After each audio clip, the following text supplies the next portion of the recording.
Coming up next on All About Android, I'm Jason Howell, joined by Florence Ion and Ron Richards. Just three of us. Today, we round up all of Mobile World Congress news, and it's basically just a ZTE story. Also, new features for all Android users.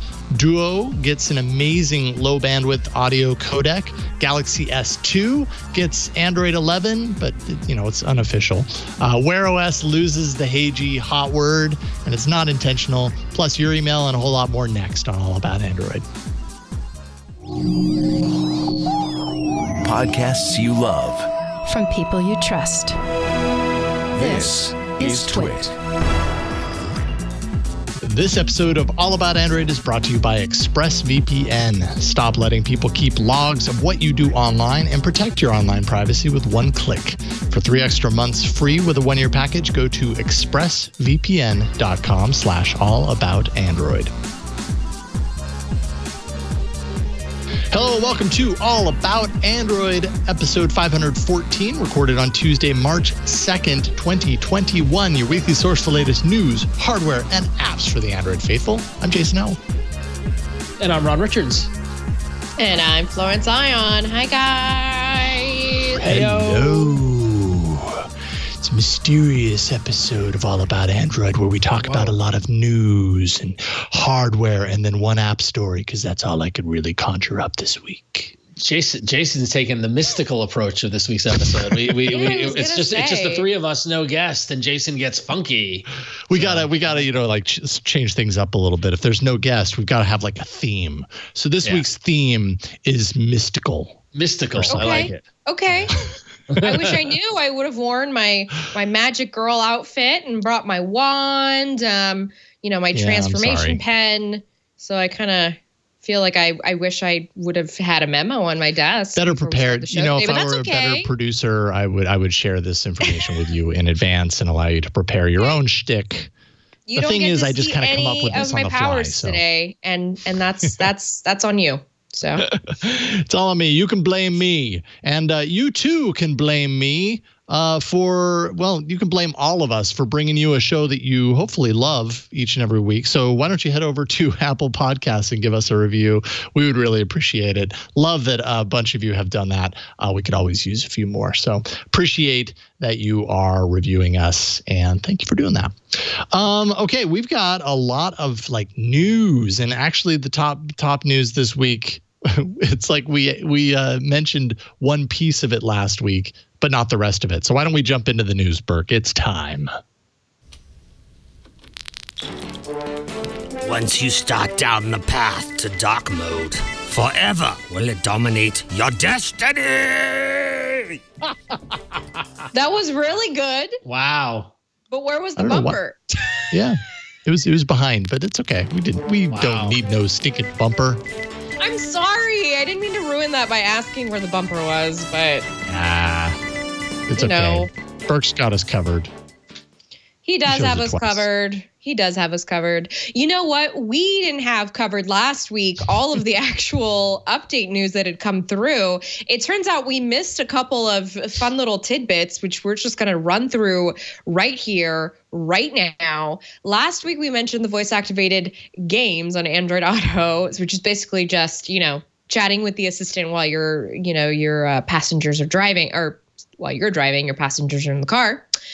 There were also a couple of other updates, starting off with an update to Google's password manager, which automatically checks login credentials against a database of leaked, hacked IDs, passwords. Now, this has been prevalent in Android 9 and up, and those of you who use Google Chrome may have noticed, who use the password manager like I do myself, that Google will let you know if your password or username has been compromised somewhere out in the ether. It'll give you a count, let you know how many passwords of those that you have stored which have been compromised. So a handy little feature to have on hand if you're not already using a password manager. Does it do this when you're entering in a password, at the point of entry, or is it just you go to the password manager page and it says, these are the passwords that we've identified, blah, blah, blah? Anytime you go to the password manager to access it, if you have compromised passwords or usernames, you will see an alert pop up, whether it's on mobile Chrome or whether it's on Google Chrome. And that's if you use the password manager in those apps. I don't want to talk about my compromised situations here. I would like to bring up dark mode, however, which I know gets people really happy. So an always-on dark mode option is finally coming to Google Maps. And we're not just talking about the navigation interface when it's dark outside, kind of like the way that Android Auto would switch over to kind of match, the instrument panel in your car.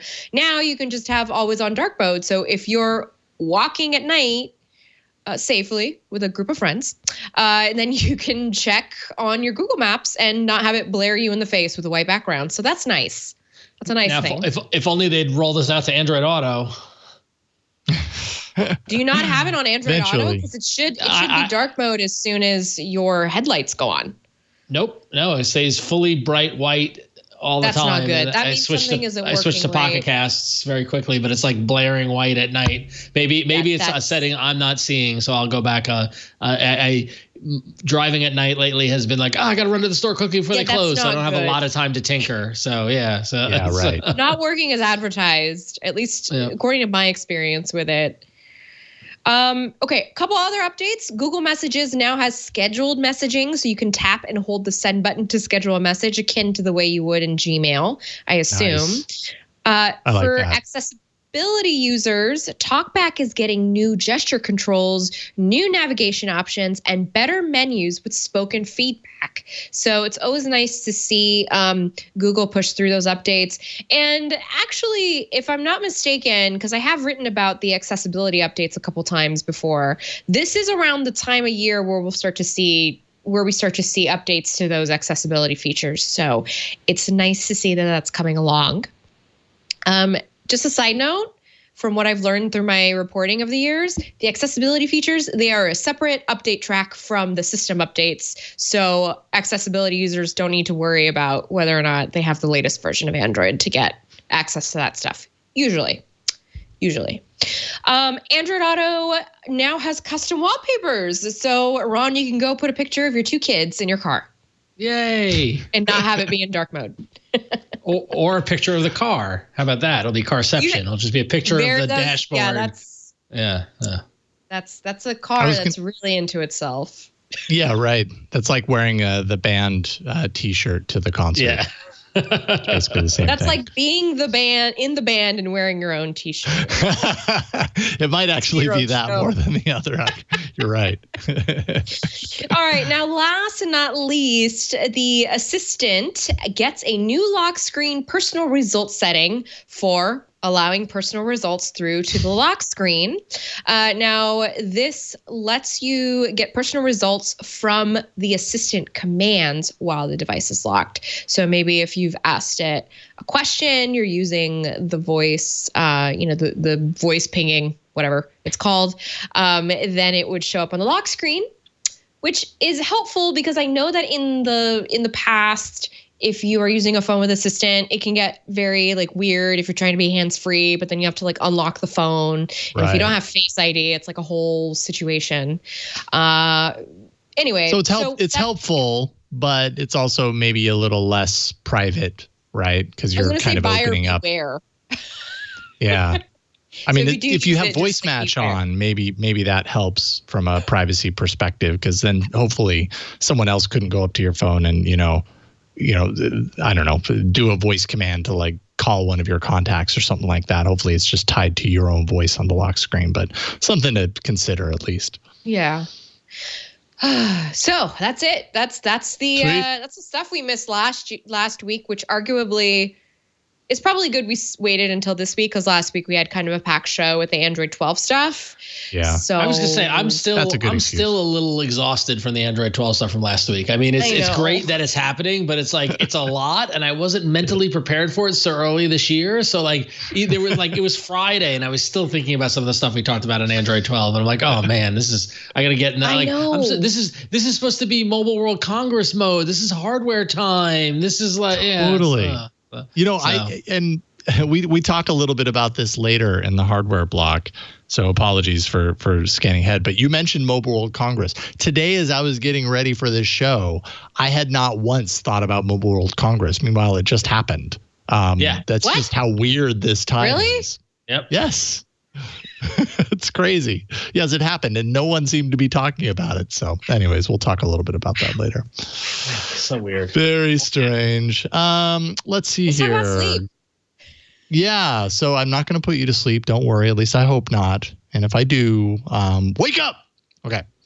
Google is bringing its Sleep API to developers now to use. So this is a part of a feature that's been on Android for quite a while now, for a number of years at this point. Android Activity Recognition API. This is the ability for the phone to easily detect, that you're driving and to send that signal to an app, or to activate Do Not Disturb is one example, or whether you're walking and running, and maybe that goes to is useful for fitness apps. Well, Google has its Sleep API that is now opening up for developers to use. It uses the device's light and other sensors to collect sleep details, and does it kind of in a better way than some of the third-party solutions. A lot of apps that wanted to do things like sleep tracking, they had to kind of come up with their own methods, and they might have been effective, but they might have been battery hungry.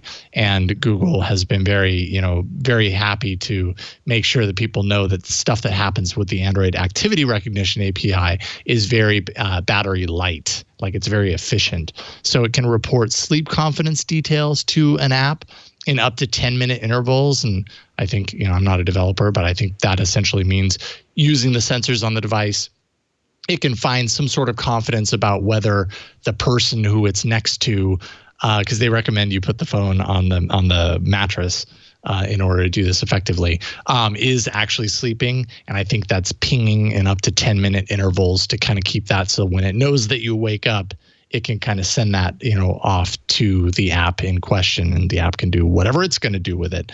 They also report a daily sleep segment, like I said, after the person wakes up. Sleep as Android is the first third-party app to use this. I checked that that happens to be the alarm clock app that I use. And, you just have to activate that in the settings. You also have to be sure that your permissions are set for physical activity permissions to allow the access to that feature. So there you go. I've got to say, Sleep as Android still holding on strong as one of the premier sleep tracking apps on Android, all this time. Yeah, I know. Even with and I would argue their logo is still a tiny bit of harkening back to a very old Android time. So even with that, yeah, true. True. It's a little Android bug droid, but sleeping in bed with the eyes closed. While recording you so you can listen to yourself the next morning and freak out. Yeah, I have no interest in tracking my sleep. I know when I wake up whether I had a good sleep or not, and I suppose that's all I need to know. Yeah, that was all the sleep tracking stuff. I just feel like I need another thing to stress out about. Yeah, I don't track. Spoiler, I don't. Let me just go to sleep. I'm one of the very lucky people who I can sleep anywhere. That's why I used to take the red eye all the time, because I sleep on the plane. Great, I could. Wow, I'm so jealous. Yeah, no, it was at a young age when I was a roadie, and we would be crashing at people's houses. Often there would be we'd be staying at a place. People would put up the band after the show and just have a party after the show, and so you got to drive the next morning. So I would just curl up in the corner in the living room where there's a party going on, put my hoodie over my head, and just go to sleep. It's a talent I have, and I don't need a tracker to tell me I can sleep. So what's your sleep performance, Ron? How are you performing? I understand that people want to body hack and and hack their sleep and make sure they're getting their REM. And so whatever makes you happy, that's fine. Sure. Augmented reality might make you happy. And if so, you have some good news coming because Google's AR Core SDK is getting a valuable update It's gonna, and this is actually really interesting. If you for the world of AR, which we're still waiting to see it break through. Yeah. But basically, the AR Core SDK is gonna enable dual camera stereo depth on devices with 2 or more cameras. So for right now, just limited to the Pixel 4 and Pixel 4 XL, and not the latest Pixel devices, which could be because the Pixel 4 has a secondary telephoto, where the Pixel 4a 5G and Pixel 5 have a secondary wide angle. And so, which is great, because we're seeing more and more phones come out with multiple cameras. And when you think about what AR can do, AR is using the camera to interpret the world around you and augment that reality with the programming and with the development by layering in those elements. And the more data they can get from those cameras can help. But it just leads to the question, like, this is great, but where's the killer app for augmented reality? It still hasn't. It hasn't gone beyond. Look, I can make a little animal appear on the desk in front of me, or whenever Baby Yoda. Right. Whatever the movie or TV show tie-in that Google has done to make the Pixel camera, and lately it was Baby Yoda, it was Stormtroopers a couple of years ago, and that's it's very Star Wars themed. But aside from doing neat little things like that you do once and go, oh, neat, and then never do again, and never pick it up again. Yeah, what's the point? Totally. Yeah. I know. I feel the same way. And like anytime I've seen those cool demonstrations, like it is neat, but yeah, it never moves beyond that point of like, oh, that was neat, to I'm going to open it again and play with it again. Like it's kind of like you've done it and you've had all there is to experience there, and so you move on. I want to tap into the All About Android community the same way that we tapped into you rugged phone users. Where are the AR apps? Where are the AR apps that are actually like, we do know that I have seen real estate and like home improvement do utilize it, and I will say, like, Amazon, that makes a lot of sense to me. Yeah, and Amazon has it in their shopping app. When I was shopping for a TV, you could say, like, see the TV in your home, and I just held the phone up and in front of my living room, and it layered in the TV so I could see it mounted on the wall and how it looked. That's a cool use of it. But where are the killer apps for this? Where are the games? Isn't it? And I get Pokemon Go, and Niantic and all that sort of stuff kind of is the killer app for AR. But no one I know that plays Pokemon Go keeps the camera on. They just have they're just using the animated of the map. So like, where is the I want to see the tridimensional chess from Star Trek, or the chess game from Star Wars with little guys running around. Like, how can you integrate the phone in a game environment using AR? I don't know. Yeah. I completely agree. So if you know of any, please write in. I would like to get flooded with app or game recommendations. Email us at aa@twit.tv with your augmented reality recommendations. I'm going to guess that none of you have any. So there you go. There's a challenge. I'm going to guess that some people do. Or like if you're getting trained for something, I'm sure somebody will write in and be like, well, at my job, I get trained this way, which absolutely in that sense is great, but it's not a killer app. Right. It's not killing anybody.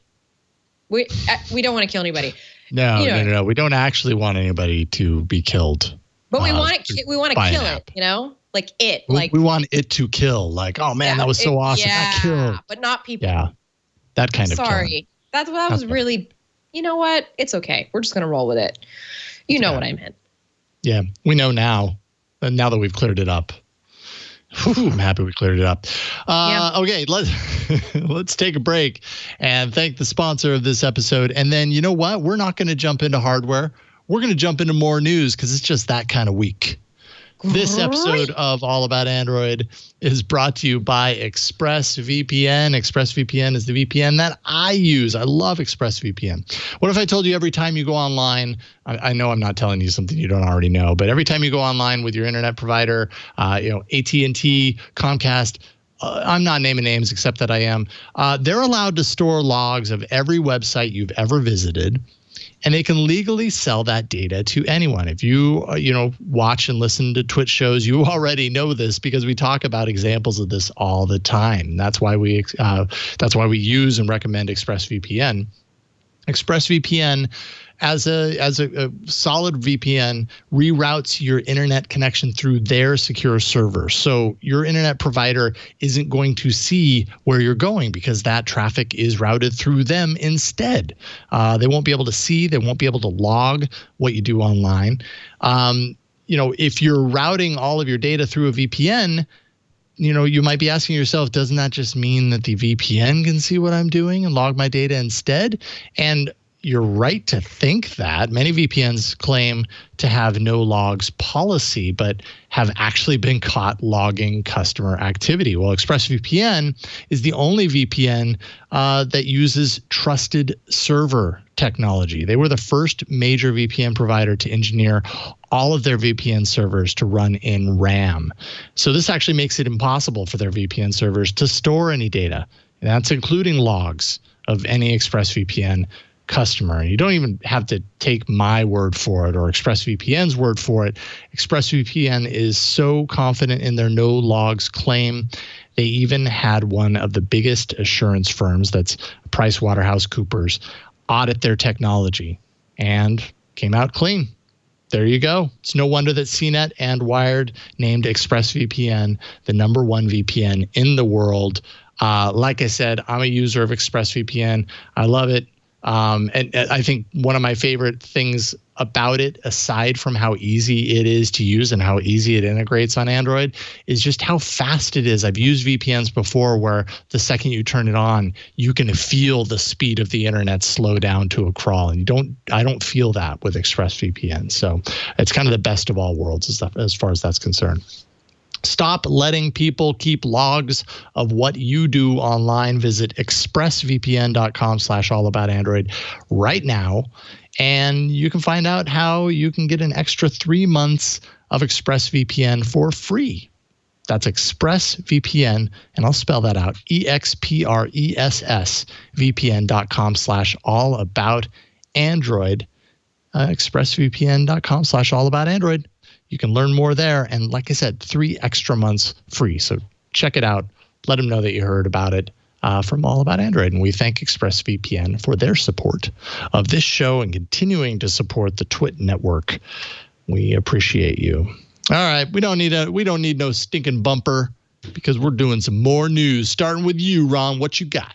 Oh, yeah. So many moons ago, Mr. Patrick Norton, who many of you are familiar with, once gave me sage sound advice, which was if you're buying a TV, just get a dumb monitor and plug whatever you want into it and that sort of thing. And don't worry about any of the software on the TV because eventually it's kind of outdated, yada, yada, yada. And that advice is so true.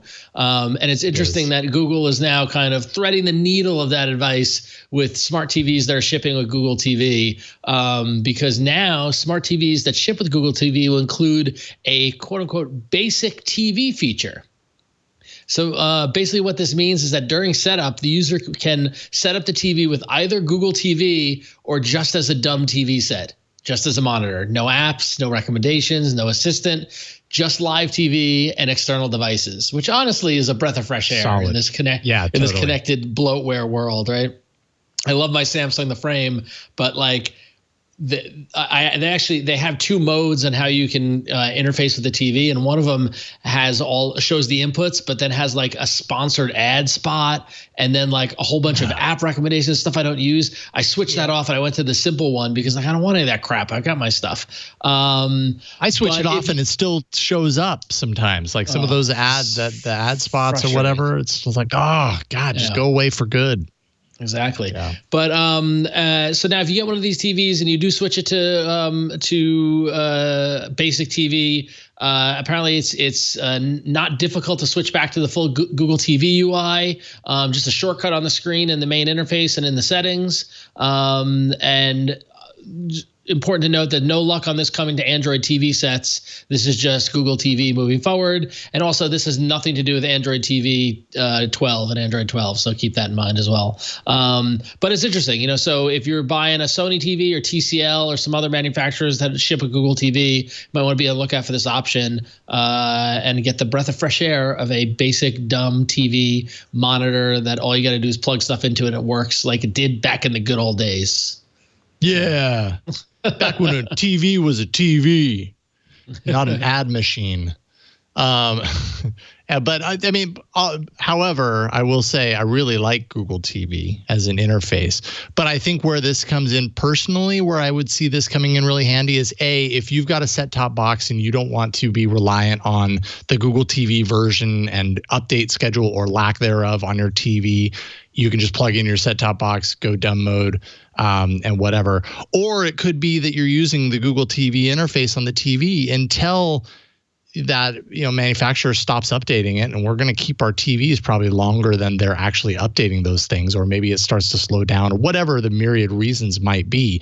At that point, it's like, well, I don't lose anything. I'm just going to get rid of it, turn it off so that I'm not always slowed down in the interface, and use a set-top box of some sort anyways. So it makes so much sense. I love that they're doing that. Makes so much sense. So handy. You know what else makes so much sense and also makes me love Android even more is the awesome community at XDA developers who got an unofficial build of LineageOS 18.1 to run on the Samsung Galaxy S2. The S2 was a long time ago. May 2011 is when the Galaxy S2 launched for the first time. That's a solid almost 10 years ago in a couple of months. Officially, the last official update for the S2 was Jelly Bean. That's 4.1.2 back in February of 2013. And now a developer is bringing Android 11 to it. Kind of crazy. It does have some trade-offs, though. The screen, the Wi-Fi, the camera, audio, that all works at this point. You can receive calls, but you can't make them. So that's a little bit of a bummer. GPS, FM radio, screencasting, and other features don't work yet, but development is continuing. So there's hope. And, we know the folks at XDA and just crafty Android tinkerers in general. They're going to get this about as far as they can. I'm really curious to know how it performs on a device that's 10 years old. I love it. That's very cool. I like when people do this stuff. That's just like, because it shows that you can, Yeah. Like well, it's making me curious because, I've got all these old phones laying around, and as I dig deep into them, I mean, you can tell which ones were abandoned, were the ones that were not very popular. But those flagships that really made a move, like, I know we're talking about Samsung here, but I'm just thinking like HTC, if you go on a little rabbit hole at night and just I'm saying at night because I imagine that's when we're doing our internet sleuthing. But, you could just go down a Google rabbit hole and see what people are doing with these old handsets. Why not? That's the whole point of Android, right? Why not? That's why people make fun of us. Landfill. That's why people make fun of us for being Android users, because this is the kind of things that we do. And they're like, oh my God, seriously? Seriously, you guys? There was no need for you to do that. Oh, somebody just turned off the lights in my studio. Whoa, hey. Hey, it just got dark in here. Hold on. I can bring it back with a tap. Wait, where's that light coming from that you do have? I have Hue Studio Light right here, or Studio Light, because I can color temperature set it, and then I've got a backlight that's Hue as well. And I don't know, someone just obviously went into the Hue app and turned off all lights, or I'm not sure what happened, but suddenly my studio lights went out. I can tell you, speaking of Hue lights, my wife in one of her mom's groups, whatever, somebody said that they, because I buy very bright light bulbs. I buy 100-watt white LED, right? And my wife complains about it. So she said that someone recommended some light bulbs. And so she's like, so I might order. I'm like, yeah, go for it. Order it. Put it in the kids' rooms, that sort of thing. And the package arrived and it was 2 Philips Hue bulbs. And she notoriously hates our cousin has the purple Philips lights and it changes with what he watches TV and all that stuff. She's like, it's gimmicky, it's stupid. So I was shocked that she bought the Philips lights. So I was like, can I hook these up to Google Home? And she's like, yeah, go for it. So I did the Bluetooth installation. got them linked to Google Home, and now these are not the color lights; they're just the standard LED dimmable versions. But now I can lower I can dim the lights via my phone, which is very cool. It's my first foray into smart bulbs, so that was pretty cool. And they are a very nice hue. The room does look better than the practically neon white bulbs that I was buying. Yeah, it's nice to have the control. Even I realize we're totally off topic, but even the color ones have their uses. Yeah. I agree, it's gimmicky. But I was concerned I needed the Hue hub, but I didn't even need them with the Bluetooth Not ones. Anymore. I just set it. They changed. Yeah, it's great. Oh, they did. They changed it. Yeah, they made things Bluetooth. I do have to say though, if you have a smart bulb, make sure you have at least one manual light available in every room. Yeah, that's a good point. Yeah, that's sort of what because everybody yells at me for not being able to turn on a light when they enter a room. So, shall we move on to our next news item? Yeah, we'll step off this tangent and get back to Android news. No, it's a good tangent. I mean, obviously very related to our audience, but we've still got a little bit of stuff to go through, including the reports since November of last year, which those of you who have lost complete track of time because of just like everything, was a couple of months ago. So we're talking about November, a couple months ago, but OKG support on Wear OS smartwatches has been broken. Now, this news kind of started taking off late last week. There have been a ton of users who have reported the issue.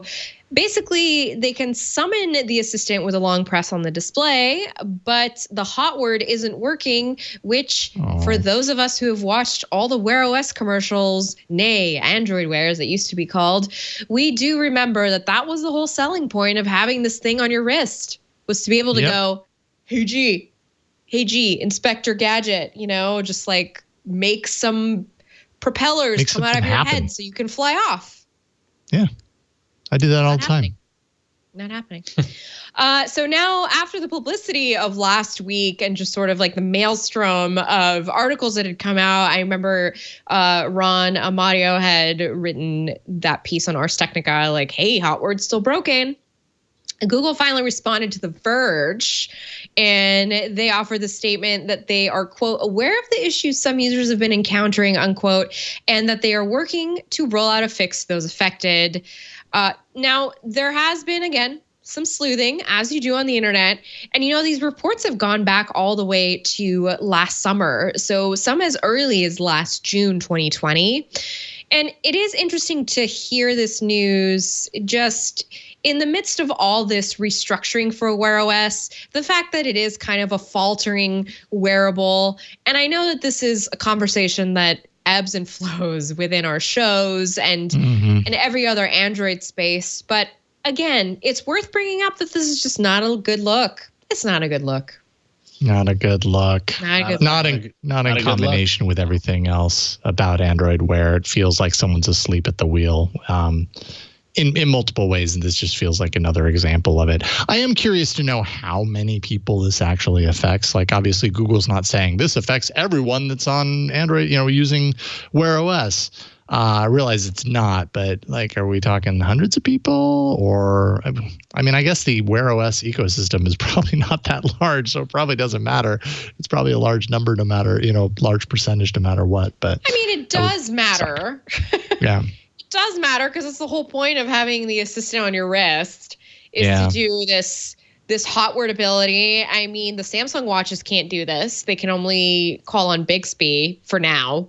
I know soon that's to be removed. So kind of reportedly. I would align with Flo here. I think it does matter. It's like a key component of the whole ecosystem, right? Yeah. It's that. Yeah, I guess and I'm not trying to give a Google a pass at all. I think it's ridiculous that this is the way it is. I think where I'm coming from though is if it's a couple of hundred, like we've seen this before, where it's like a couple of hundred users complaining about an issue, and yes, that issue should not exist. Those devices should not do that thing. But for whatever reason, it doesn't rise to the threshold where Google takes it seriously until something like this happens, where suddenly, publications kind of, journalists kind of latch onto it and say, hey, wait a minute, this is actually really ridiculous. And then Google's like, oh, my bad. We're working on a fix. And I don't understand why it doesn't rise to that threshold prior to that. Is that just because why do you think, Jason? Why do you think? Well, I mean, because I imagine they probably have a lot of media works. Not to go down that tangent, but it is because we've been talking a lot about Wear OS and things that are not good with it and things that don't work. And so because we've all been having this conversation in the Android sphere, this issue, here's the thing. For me, I always am constantly, if you can Google it and come up with I know we keep using Google about Google, but if you can Google it and come up with a support page, that means it's an issue for some people. Mm-hmm. In my journalist brain, if it's an issue for some people, the thing is I can't really write about it unless I have a really thick stack of sources and a really thick hook. And so that's just the way journalism works. So in this case, the big hook is we've all been talking about Wear OS and it's not going places. And again, that's why I'm saying this is not a good look, because now we're going to start talking about all the things that are wrong with it, because it's not really, there is no foreseeable trajectory. We're just kind of in the waiting for a wearable, ecosystem that we want to buy into. Whatever their next, and there being Google, whatever Google's next is in wearables, which has something to do with Fitbit, but that almost in some ways kind of ends up feeling like a distraction from this aspect of their wearable efforts. Right. It's oh, well, now we're focused on the Fitbit thing. Well, yeah, still. But what about Wear OS? Is Google just going to forget about Wear OS the way they forget about so many things, Stadia included? They apparently? have to be going. Somebody has to be going to the drawing board and going to their, Google Meet meetings and saying that, listen, this is getting a lot of press lately. A lot of people are talking about this. Yeah. I mean, come on. It was 2019 Google I/O that the joking was kind of starting with the platform. So it was inevitable that now we're going to pick on this. It's like celebrity news. I know it doesn't seem like it, but I'm serious. Wear OS is like the Kardashians. It really is. Yes, because why do you think they're in the Daily Mail all the time? Oh, no. No, but they're basically the same thing. Just why this is on our radar. I'm not trying to make an apples to apples comparison. I'm just trying to explain why this now is on our radar, and why people are speaking up more. But yeah, and I'm happy that that's happening. I wish Google took it more seriously prior to this. I have tried to write about things that don't work for me, and it's well, I don't really have a hook. How am I supposed to make this interesting other than I am very inconvenienced by this thing? And so are these other 3 people that I found on the internet. Yeah, right. We need justice. And I have a place that I can complain about it. Yeah. Anyway. Understood. All right. Well, coming up, we have some hardware and some app news.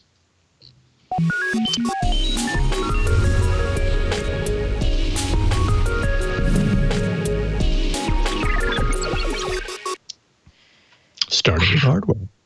Wow. You guys thought carbon fiber cars was fun. Let's talk about carbon fiber phones, okay? And let me tell you guys, if you're going to take this as a daily driver, though, you better be careful because, man, these phones, when they crash, they just crumble.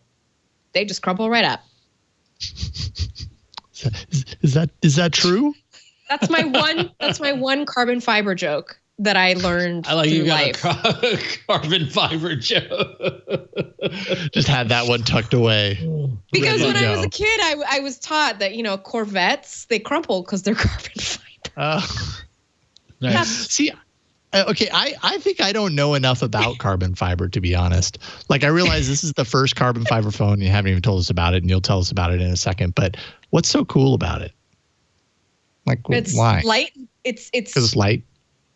I think so. I mean, I'm sure. I think as soon as our live stream catches up with the chat room, we're going to start to get some input, which I think will be great. But let's just do the news for now, which is the world's first carbon fiber Android phone is here, and don't know if it's going to have spoilers, but it's going to be called the Carbon.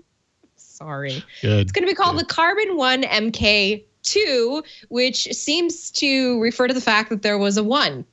So there was a first generation. Now, this Carbon One combines the fibers with a composite material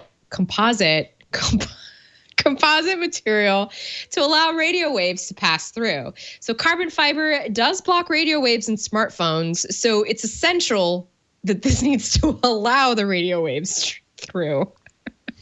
Now, this phone has what is called a monocoque design, meaning it has no internal frame. All the components are actually attached to the carbon fiber itself, which is kind of neat when you think about it, right? Because of, when you think about motherboards and sort of having that little bit of structure, this is all just glued to each other basically on the inside. Now, it can be fully disassembled and inverted to raw materials. So I think that's the real catch here, is with this larger movement to try and make, devices repairable and usable for a long time. I feel like in an ecological sense, this is interesting that it can be reverted down to raw materials. Carbon fiber also means that it's incredibly light. So if you think that aluminum phone that you're holding is, oh my God, this is the lightest thing ever, carbon fiber will, and this is why we use it in car design, right? Because we want cars to go vroom, vroom fast. It doesn't really work for phones, but at least here, in this case, you can make them nice and light. A couple other specs about this: 6-inch AMOLED display, Android 10 at launch, and a promise of 1 and 2 year updates. Wait, a promise of Android 11. A promise of Android 11, sorry. No, it's my apologies. You can pre-order this now on the Carbon One MK2 website. It's shipping later this month, so don't worry about that Android 10 shipping because, again, Android 11 is promised. And it is a starting price of €800, which, when you compare to all the other stuff on the market, it's about in line. About $1,000 US if you did straight conversion right now. Like about 970 or so. I did a search.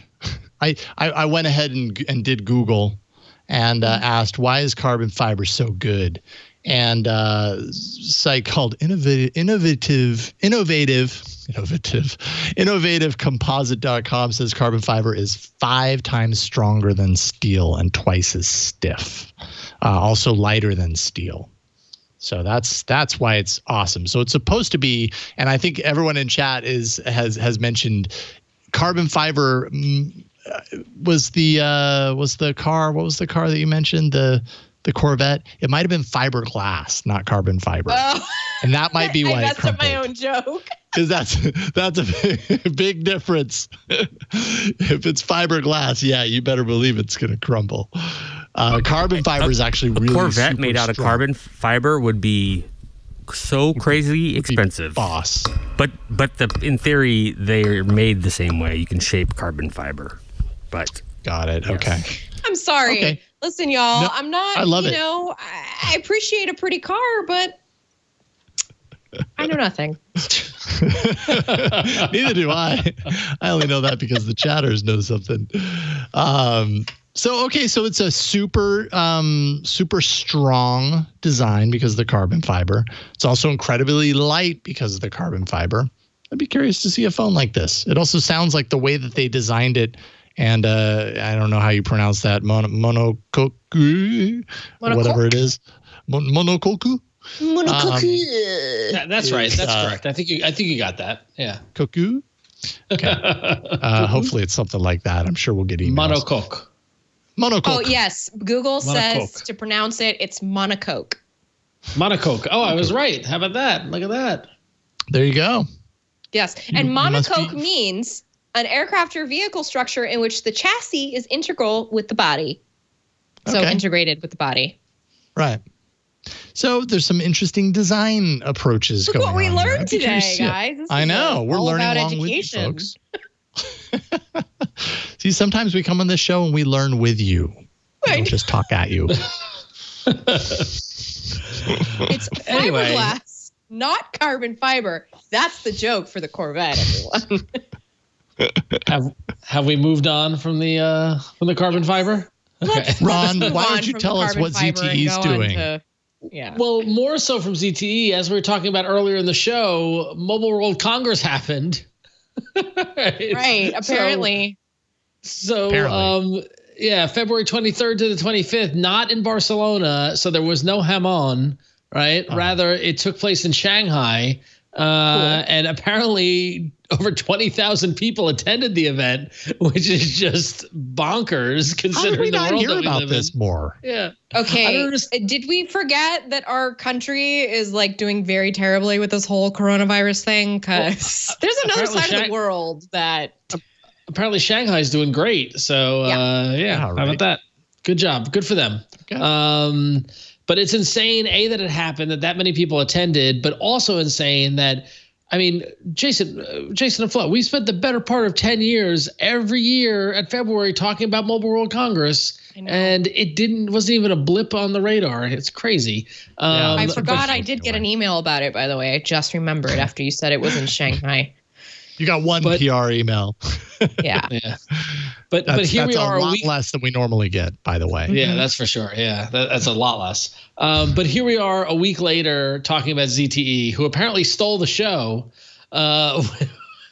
with an in-display light system that supports an advanced version of facial recognition.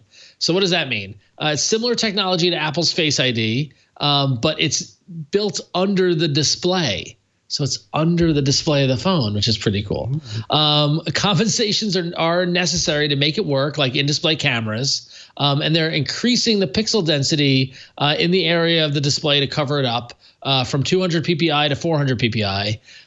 No official word on when it will hit their phones, but rumors are pointing to the upcoming Axon 30 Pro to be the first phone to have this implemented. And, it's worth noting that this isn't the first time ZTE has experimented with this stuff. They're actually the first manufacturer to bring an in-display selfie camera to a phone to market. So ZTE coming up with the R&D and coming up with the under-display technology. I don't know. I don't particularly care for facial recognition, but I guess some people do. And I guess you look for places to innovate. And here they are. We're not talking about anybody else at Mobile World Congress. We're talking about ZTE. So maybe they did something right. So they did something right. They were able to push through all of the noise from Mobile World Congress this year and be the only phone that anyone talked about. That's probably not true, but I didn't really notice any action going on at Mobile World Congress. I do like facial recognition. It's one of the reasons why I'm still using the Pixel 4 XL because it works really well for me. Yeah. And to know that it's like a more secure facial recognition makes me happy. I don't know. I'd be curious to see how this works. You know what? You got to give ZTE some credit because I bet you if they figure this out, they could figure out a way to put it into the low to mid range subsection of the phone aisle. Not everything is for a flagship necessarily. Yeah. So. Yeah, indeed. Oh man, if they were to bring something like a feature like that, then they probably will to like the middle price range, like ZTE's. Exactly. I mean, that's why the low price Pixels didn't have it because apparently it's a little expensive. Low pricey. All right, that was your Mobile World Congress wrap up. That's it. Whew, I'm tired. We just went through everything announced at Mobile World Congress, that ZTE thing. Okay, and now it's time for some app news.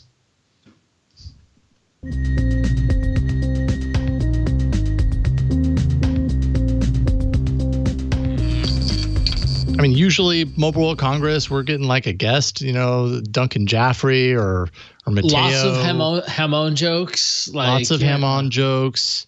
The entire rundown is all hardware news because that's all you get, there. It's just, this is a weird year for Mobile World Congress. Mm-hmm. I was just about to go back in our doc to go find last year's Mobile World Congress episode, but we have a new document. And so It's a little bit harder, yeah. A little behind the scenes. We had one massive doc that had several years worth of show information in it, and Jason very cleanly launched a new 2021 document. But now I have no history, so we'll find it. Yeah, it's easily linkable from the schedule page. Yeah, it is. Go there, click through. And anyways, that's how the show is done behind the scenes.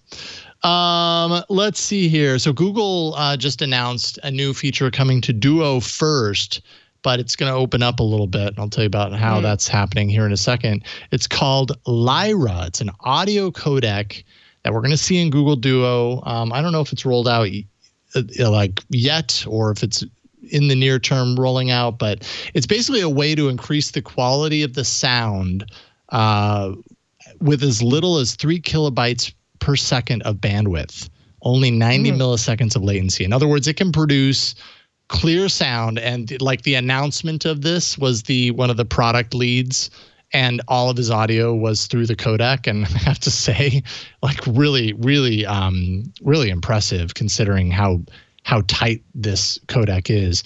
It can produce that clear sound on a dial-up connection or a 2G network. A dial-up connection, yeah. So it was really designed mostly with like rural areas in mind, according to Google, places like India and Brazil, where people often are like, that's all they have are 2G networks in some of those areas. So really great to kind of open it up. I mean, obviously the last year, especially, but the last couple of years, video calls, video chatting has really become way more mainstream. And like I said, especially this last year, we've come to rely on it. So this is great. This opens it up to even more people. Google says that they plan to open source Lyra so other apps can tap into it and offer the technology in their apps as well. Pretty cool. See, very cool. You know what I would love for Google to do? I would love for them to try and just push WhatsApp out of the way. Because the thing that is a real bummer about Google Duo is that the marketing for it is so nothing, basically. And but there is so much that is interesting about it. It's just that it's very hard for me to explain, hey friend, let's use this app because it's a compressed file. You'll use less, data, but I'll sound just as great. It's kind of it's a weird sales pitch, right? But then I think about WhatsApp and how it's become this application for people to talk and to chat and to message across continents. And I think about how great it would be to have an alternative to that, and for people who maybe are more inclined to go the Google way, maybe they decide, that's the contract I'm willing to keep going with instead of wanting to contract with Facebook.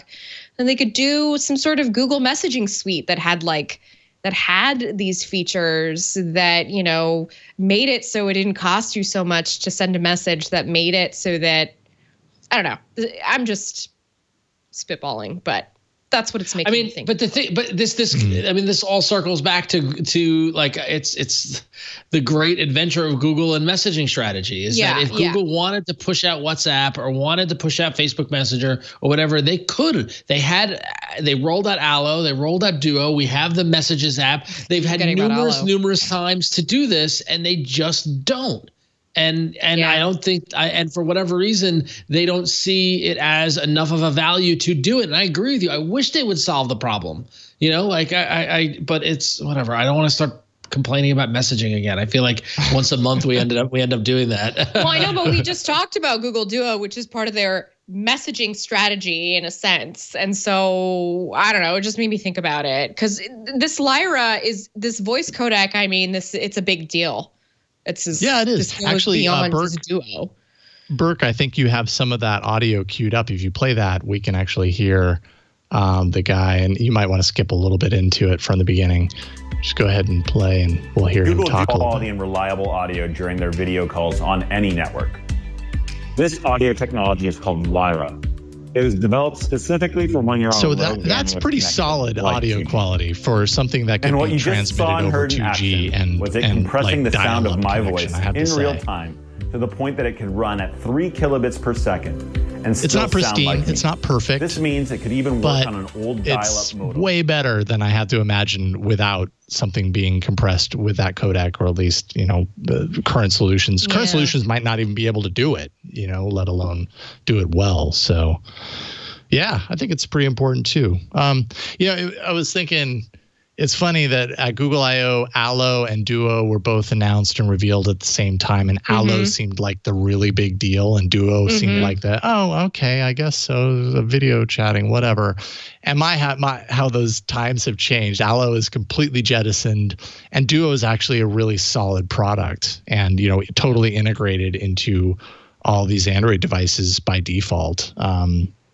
So let's just hope Google keeps itself entertained with Duo so that they keep it around. It's apparently what it takes.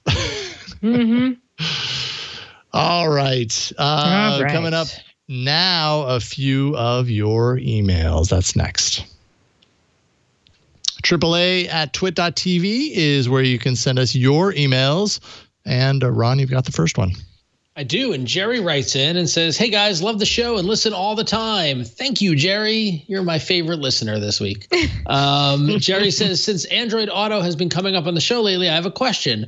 I thought I remember Ron talking about some kind of third-party Android Auto projection dongle he has. If so, can you elaborate on it, and where can you get one? As I would love to have Android Auto in my Toyota Tacoma." And we believe we're actually talking about the AAWireless device, which is a little box that you can install in a car that enables Android Auto to be connected wirelessly. I don't have it yet, but I have paid for it on Indegogo to get it. So if you go to Indegogo, you can search AAWireless and you can find it. They still have about 2,000 of the devices available, shipping in April, and you can purchase it now for $65. I took the plunge a couple of weeks ago. I'm waiting to get mine, and when I do, I will give a full review on it because I was just too curious not to try it. So yeah, so we'll see what happens when I get it. And I don't even know if you're going to need that, because doesn't Android 11 just automatically support wireless Android Auto transmission? You have to have it. You have to have it in the car, though. Yeah. Right. So like I need to plug in via cable in the car. So I'm going to plug a cable into this device and just tuck it into the dashboard, and then the phone will connect wirelessly. I see. Your car, the Android Auto in your dash in your car has to support wireless, and the one that you have does not. Okay. Correct. Yeah. Got it. Okay. So. Yeah. Then that is definitely the one that we were talking about. So I'm curious to know when. I'm curious to know if and when you get it, and B, how it goes once you do. So we'll see. It's supposed to come in April. We'll see if it ships on time. But I am on the list. So. Yeah. Sweet. Cool. Yeah. I didn't realize you had ordered that. For some reason that escaped me. I don't think I told you, because I'm there's a whole host of things I'm keeping from you, Jason. Yeah, I was gonna say, you're not talking to us enough, Ron. You need to be telling it, like, every weekend. I want to know, what have you been buying? we want your receipts. When you're done buying, literally, all right. Just forward them. We need receipts. I'll submit them. Well, I need to get reimbursed anyway. So yeah, Jason, I should be getting you those receipts so I can get spiritually reimbursed. Correct. We don't want your receipts for that. We just want to track everything that you're spending and sell it to a third-party ad agency. Yeah, there you go. That's fine. Yeah. Okay. No problem. We do that all the time, right? Paul Northrup wrote in to say, talking about LastPass and their changes to their service as far as free versus paid. Paul said, "I've been a paid LastPass user for many years. The service and features it provides are excellent. I use it multiple times a day, and the Authenticator app syncs to Google Authenticator accounts across all my tablets and phones. Less than $40 a year for the service and features offered is a great value. Paying for good value is the right thing to do." And I just think that's something to remember, something that I have to remind myself at times, and something I think other people, it would probably be good to remind themselves is like, what is the value that you get out of this thing? You know, we talk a lot about support your devs on this show.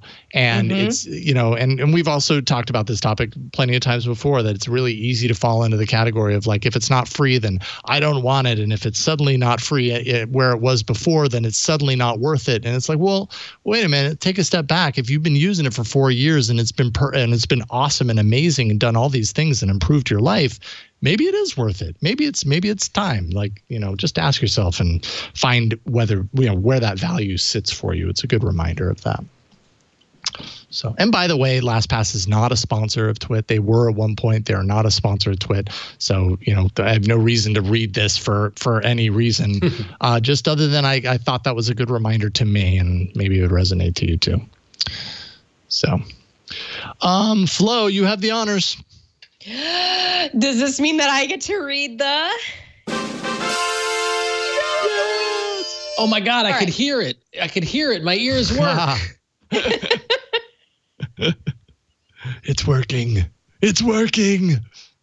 I'm just laughing about last week. Was it last week that happened? It was last week. Yeah. Last week. Yes. And I don't even know if anyone that downloaded the show even knew what happened there, but we couldn't hear it. You could. So we thought it wasn't there, and it was all the time. So anyways, that's what happened. It was there. Oh. Strangely. The emails of the week. The emails of the week were all the friends we made on the journey. Wow. All right. So this one comes in from Nate, and Nate writes in, I cannot figure out how to get emergency alerts to sound when I need them. I use DND all the time, allowing certain apps and people to break them. Last year, we had a tornado come through our neighborhood, and the emergency alert never sounded. Needless to say, I was lucky that my wife's phone alerted us so that we could take cover. At the time, I researched it, and it looked like there was no solution to allow emergency alerts in DND. By the way, DND is Do Not Disturb for those listening. However, when Android 11 came out, it now lets you add the wireless alerts as a notification that can break DND, but it doesn't work. Last night, we had a similar situation, and again, I never got an audible alert. It's tornado season again, and after all the destruction in Nashville last year, I am nervous that it will happen again. The most frustrating part is that there is no way to test a notification, and once it happens, it's too late. It's also arguably one of the most important features your smartphone has, because it could truly save your life. I wish there was a setting to make sure that emergency alerts would sound no matter what, regardless of DND or ringer turned off. But there doesn't seem to be, or maybe I don't know how to do it. Nate, thanks so much for writing in. So before we try and help you with this, I do have to say, I thought it was very interesting that, I don't know, I just feel like we don't have infrastructure enough in the US, at least, that's really supporting some of these emergency alerts. At least what I sense is given in other countries.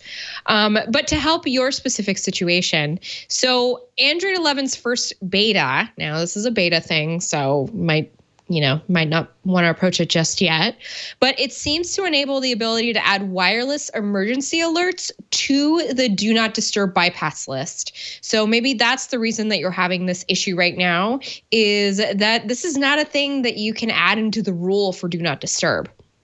925 Google actually wrote about this back in June 2020, and Burke, I believe we have a link to that in the doc. And it only got a video from a Twitter user showing the feature, but they couldn't actually get the feature to work. So we have kind of an inkling of what the screen looks like in the menu structure, but we don't. Jason, you said that you did try to test it on your Pixel 4 XL, but that it didn't work. So it sounds like it's just a placeholder for right now. Well, yeah, I'm not really quite sure on this. It's really unclear to me. This was an Android 11, so this is the beta last year, right? And that's why this article was released last year. It appeared there. But then a lot of people couldn't actually find it there. And I went back to your email, Nate, and I realized, and Burke, by the way, below the 9to5 Google link, I just added a new one.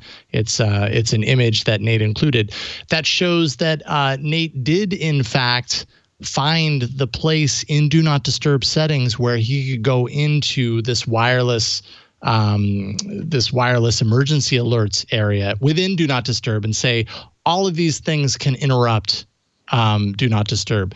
So as far as I can tell, Nate, like I couldn't even get here. That's what I ran into on my Pixel. I tried to get to this place and there was no way for me to get here. And so I just kind of assumed, okay, well, this may have been a feature that Google started to put into Android 11, but then ultimately maybe they didn't, and that's why it's not working. But you got further than I could. You actually found it in the Do Not Disturb settings and have everything activated, and even still it didn't work for you to bypass Do Not Disturb. That sucks. That's, that's... Yeah, it's just it sucks because it wasn't just a matter of like you couldn't find it. It's there and it's set appropriately, and yet it still didn't do the thing that is meant to do in order to, I don't know, save your life. That's disturbing. So I don't really have an answer for you, but the reason I sort of prefaced the answer with what I was saying about the way they do it in other countries, I was scrolling through Instagram, as I do, and somebody had posted, they had got this really cute little like key fob. This is a person who lives in Singapore. Yes, in Singapore. And they had this cute little key fob that was a COVID tracker, COVID tracer. So you use the key fob, the government gives it to you, and that's how everybody sort of like helps track and trace, the virus to make sure everybody's taken care of.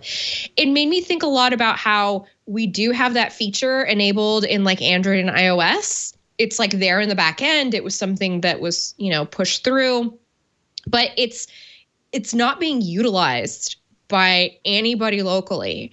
And so getting this, this letter from Nate, thank you, Nate, for writing in, it makes me sort of frustrated because they live in tornado country. Now, I live in earthquake country, so we're dealing with a different beast over here. But when you're living at least where you can detect something sort of before it hits you and you could prepare, like that is so frustrating to not have infrastructure and support behind that. So this is something we got to keep watching, I think, because these are the small features that get introduced into betas. And, the fact that it's not really a full-fledged feature, that's in my opinion, a design flaw.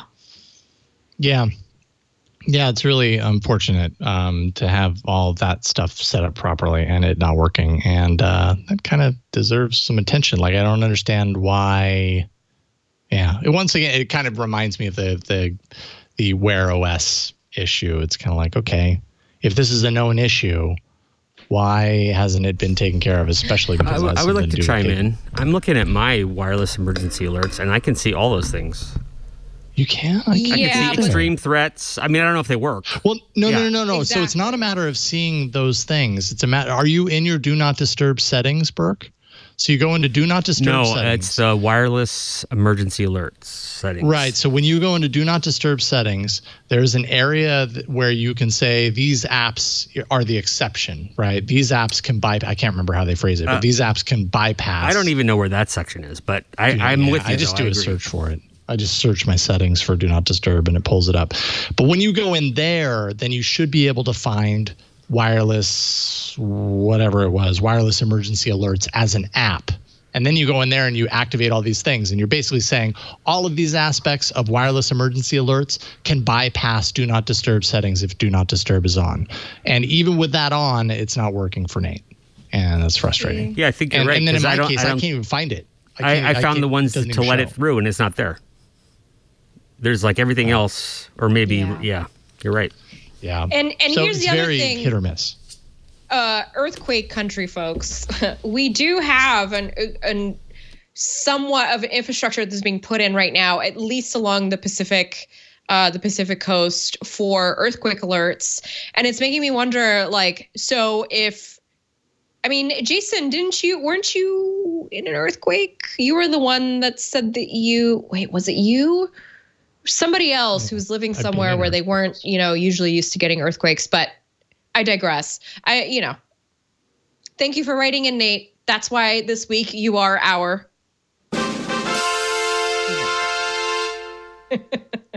email of the week. It's got to feel good, doesn't it? It's never not funny. Such a good noise.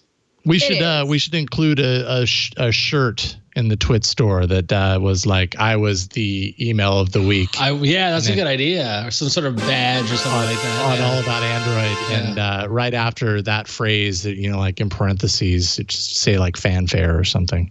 Yeah. It's a good idea. Maybe we'll do that. Horn emoji. Yes, horn emoji. Yes, a horn emoji.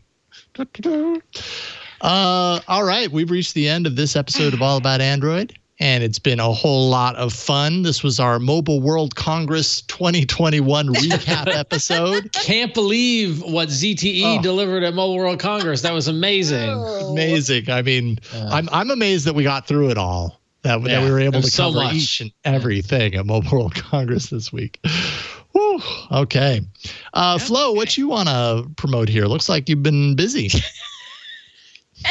Yes, I went through and dropped in some links.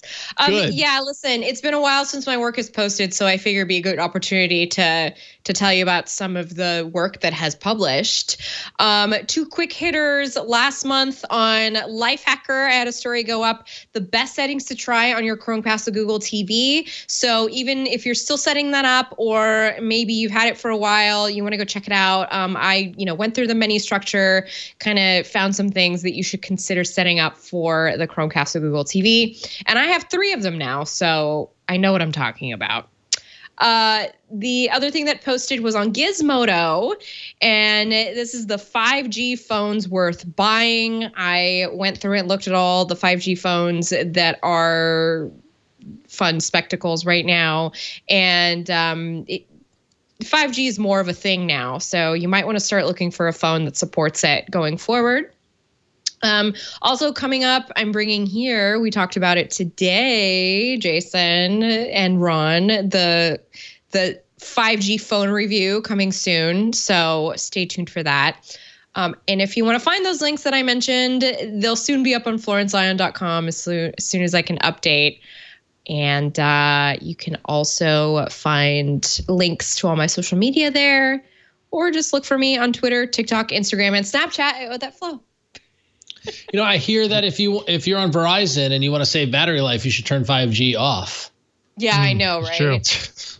Now, but here's the fun thing, guys. Here's the fun thing. I have a OnePlus 8, but because mine is an unlocked review unit, it doesn't work with the 5G bands on Verizon. So I'm not actually getting any real 5G connection, but that's fine because I'm not going anywhere.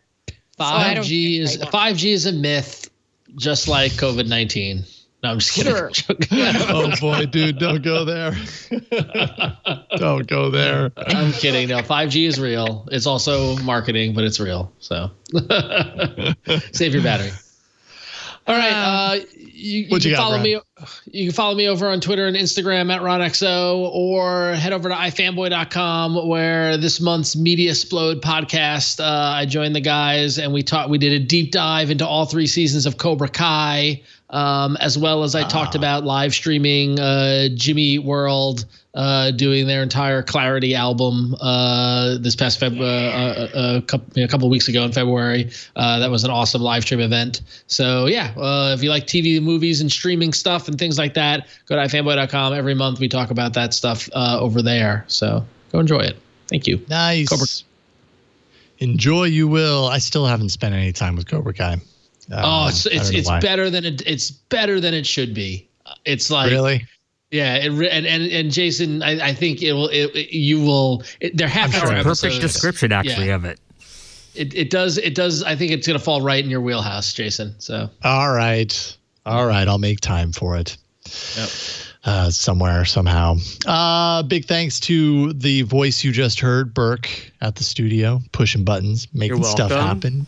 Making the show happen at the board. Also, thank you to Victor. For editing after the fact and creating those email images and doing so much behind the scenes. Appreciate you both. Let's see. What do I want to promote this week? I am doing a review that's going to go up on Hands on Tech tomorrow of the Samsung Galaxy Buds Pro versus the Jabra Elite 85T true wireless earbuds. They're both actually pretty similar in many ways. And so I thought, let's pit them against each other. It's going to be like a cage match, but without the blood. Okay. Twit.tv. Twit.tv/HOT. Yes. We need to open up the world, guys. Come on. Jason's now making things do cage matches at home. That's not good. It's going to be a stop animation with earbuds, and it's going to be really cool. You'll see. Is it going to be, instead of celebrity death match, it's gadget death match with clay? Sure. Do I have to destroy one of these, though, when I'm done? Because I don't want to. You can just use clay to make it look like flesh and bones. It worked to gross me out back in the day, so. Okay. Well, that's my number one goal, is to gross you out, Flo. So I'll do whatever it takes. It's easy. TBH. Sounds good. All right, that's it. Please don't forget to wear a mask. Continue, please, and help save lives. That is it for this week's episode of All About Android. You can find us on the web at twit.tv/AAA. That is our show place on the web, where you can find all the information that you need to know. We publish the show every Tuesday. So if you go there and you subscribe to the podcast or subscribe on YouTube, then you don't need to think about it. It just gets pushed to your phone. And you're like, yes, I want to watch or listen to that right now. And we hope that you will. We'll see you next time on another episode of All About Android. Bye, everybody.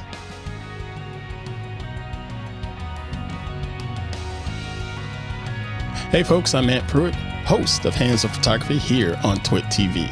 I know some of you have gotten yourself a brand new camera, or you just had a camera sitting around and can't quite figure out how to get the most out of it. Well, I have a solution. My show, Hands on Photography. So subscribe right now to learn how to get the most out of that camera. I'm going to show you how to make those images pop. I don't care if it's a Canon camera. I don't care if it's a Sony, Nikon, iPhone, Android, even a inexpensive Android device. I got you covered. So head on over to twit.tv/hop and subscribe today.